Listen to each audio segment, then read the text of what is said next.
Près d'une année qui nous sépare de la présidentielle de 2026, certains états-majors politiques de l'opposition affûtent déjà leurs armes et appellent à la bonne tenue de ce scrutin. C'est le cas du CAR, Comité d'action pour le renouveau du président Clotaire Moussa Ila, qui réengage le débat sur la gouvernance électorale, notamment sur la mise en place de la biométrie qui, selon lui, est l'émanation de la classe politique congolaise en vue de la tenue des élections libres, transparentes et apaisées. S'agissant de la biométrie électorale, de son introduction dans notre système électoral, cela, une question se pose. La question se pose à nous. C'est celle de savoir si nous pouvons réaliser de véritables opérations de la biométrie avant l'élection du président de la République prévue en mars 2026, dans les mois qui nous séparent du 16. Cette question est restée au cœur du débat politique, notamment la gouvernance électorale.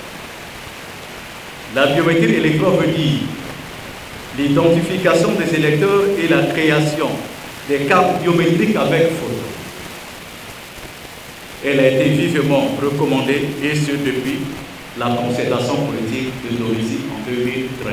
Dans cette communication, Clotaire Moussa Ila a interpellé l'opposition politique congolaise qui, dans sa marche, est confrontée à de nombreux défis qui entravent son succès.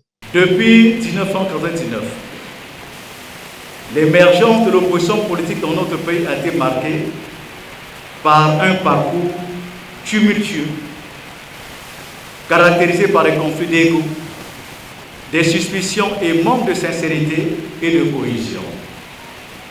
Divers groupements politiques ont connu une ascension et une chute, reflétant un paysage complet de voix dissidentes et d'intérêts divergents.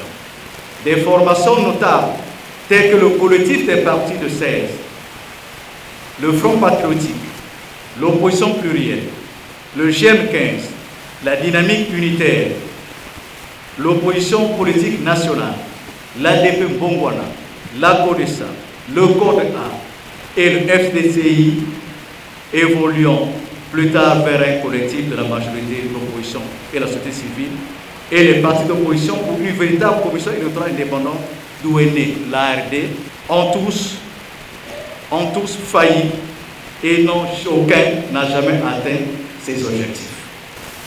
Nous nous apprêtons à organiser un congrès de notre parti.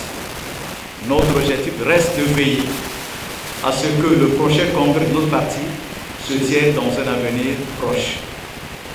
Ce congrès vise à revigorer et renforcer le parti, son unité et la détermination parmi ses membres.